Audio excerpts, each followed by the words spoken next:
Over the past year or so, I've noticed there's been a really popular trend within the finance sector of YouTube. A lot of content creators are talking about the importance of reaching $100,000 worth of investments in your stock portfolio and how this has some kind of significance when it comes to acquiring even more wealth. Some examples would include why net worth goes crazy after 100K, and the hardest and most important investing milestone, the first 100,000. The main source for a lot of these videos comes from an old Berkshire Hathaway shareholder meeting that took place back in the 90s. While on stage, Charlie Munger once made the following statement about reaching 100,000. He said, "You gotta do it. I don't care what you have to do. If it means cutting back on non-essentials and prioritizing savings, find a way to reach $100,000. Many of these videos indicate that once you have saved up this much money, you're gonna find it much easier to reach 200,000, 300,000, and so on. And for the most part, this is true and genuinely great advice. Your investments will snowball much bigger and faster the more money you have invested. There's nothing magical or supernatural about it, it's simply the law of compounding interest that comes into play. The longer you remain invested in the market, the faster your money will grow. Now, the only caveat I would add that most people don't include is that Charlie was referring to investing in dependable stocks, not day trading or investing in higher risk tech companies. These were not the kinds of holdings that Charlie was referring to. But I do know that a common question I see people ask is, how long does it take specifically for dividend or income investors? For people who are pursuing the goal of living off dividends, it throws a wrench into the previous example made by Charlie Munger. Because we're not interested in selling our investment capital to fund our livelihoods. We're only interested in using the dividend payments, not actually selling shares of our investments. So how long does it take for the dividend snowball to really start picking up for someone? And to answer this question, there's two things we have to keep in mind. First, we have to define what a worthwhile amount of dividends are. This is ultimately going to be up to each individual investor. Some people might view $100 a month as being a worthwhile amount of dividends, whereas some people might view $1,000 per month as being worthwhile. I think the key to answering this question also has to do with how much you're starting out with. I've known people who are starting from scratch in their early 20s, starting out with a balance of $0 and investing $20 every week. I've also known people who are well in their 50s and 60s who have over $500,000 saved up that they're going to convert into dividend holdings. In my own personal opinion, and you're free to have your own definition, I would define a worthwhile amount of dividends as being enough to cover at least some of your monthly expenses. This doesn't necessarily mean enough to cover your mortgage or your monthly rent. It could just be something as small as covering your internet bill. But this is probably what I'd personally consider to be a worthwhile amount of dividends. By this point, you're well on your way to having your dividend payments cover your lifestyle expenses. The second consideration we have to keep in mind is, once we have a worthwhile dividend amount in mind, how long does it take to actually get there with the dividend growth investing strategy and with income investing? Fortunately for us, there's a handful of tools out there that we can use to see when exactly this will happen. Let's look at an example. For the sake of simplicity, let's assume that $1,000 a month in dividends is what we'd consider to be a worthwhile amount. We'll assume that you're starting off with $1,000 in your brokerage account today and that you'll be able to invest $1,000 a month. So you'll want $1,000 a month in dividends or $12,000 per year. So with these things in mind, let's explore how long it'll actually take to get there. We'll start by looking at dividend growth investing.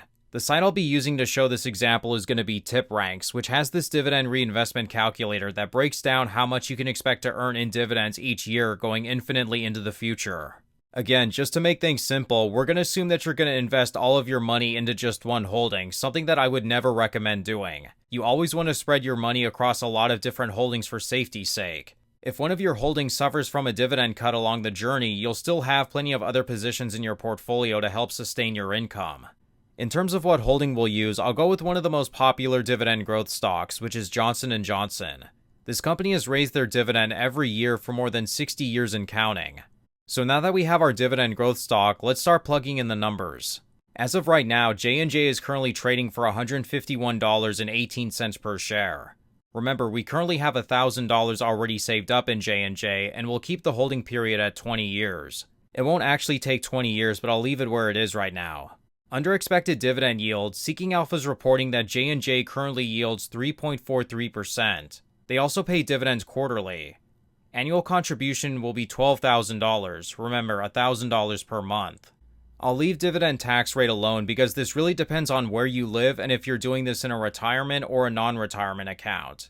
When looking at annual dividend increases, I looked at all the dividends J&J has paid in the last 5 years, and I found that the average yearly growth rate has been 5.74% on average, which is actually quite a bit better than usual. Back in the 90s and again in the early 2010s, they were only growing their dividend by a couple cents each year. For annual share price increase, Seeking Alpha is reporting that in the last 10 years, J&J has grown by 49.66% in share price. This is all obviously past performance and they could do much better or much worse in the future, but again, we'll keep it simple here. 49.66 divided by 10 is 4.96% per year, so I'm going to round it up to 5. Finally, we'll set it to drip because that's how the snowball effect is really going to work its magic. When you click on Calculate My Returns, it'll then break down your returns by year.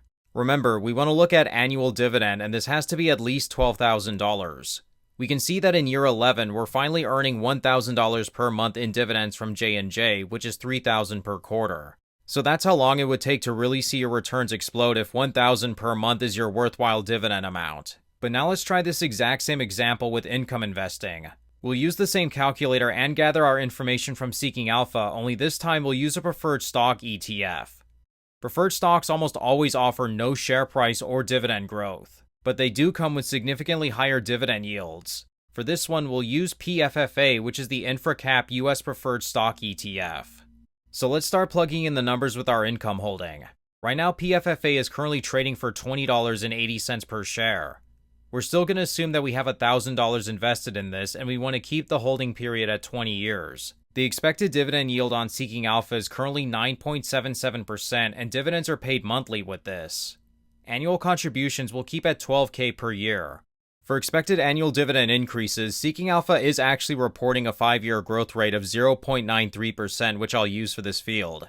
For share price increase, I'll leave this one alone at 0%. Preferred stocks are largely down in share price while interest rates remain high because they move inversely of interest rates, much like bonds.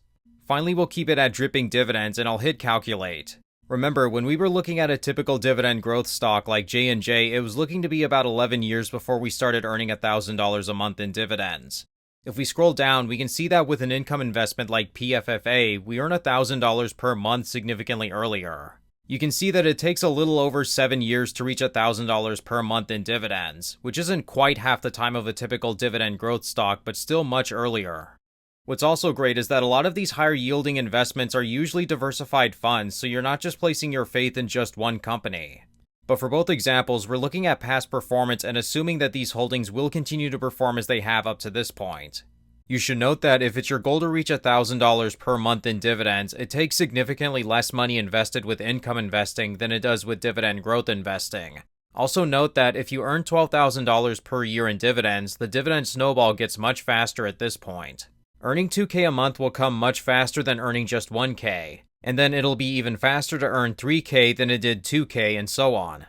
Let me show you what I think is one of the best ways to see the dividend snowball in action for yourself. I would recommend using a dividend tracker of some kind. There's plenty out there that exist and that are free. These websites and apps allow you to either connect to your brokerage account or manually input all of your holdings, and they'll then provide you with estimated monthly and yearly dividend amounts that you can expect to receive. Once you have one of these platforms set up, take a screenshot of your account balance and estimated yearly dividends on the first day of every month, and then put the screenshots in like a Word document. It'll be like a scrapbook of your dividend journey, and you'll really start to notice just how much your dividend income is growing. So in summary, when does the dividend snowball really start taking off? It honestly depends on just how much you have saved up, how long you've been in the market, and what your investment style is. If you're looking for higher dividends and faster income from your holdings, then income investing is going to be the way to go. I'm personally much more of an income investor than a dividend growth investor for this reason. I love the higher income payments that I receive from my dividend stocks and getting higher payments much sooner than having to wait for slower yielding dividend growth stocks to catch up. If you're looking for more high income investing content, then feel free to check out some of the other videos on this channel. But with that being said, that's going to conclude today's video.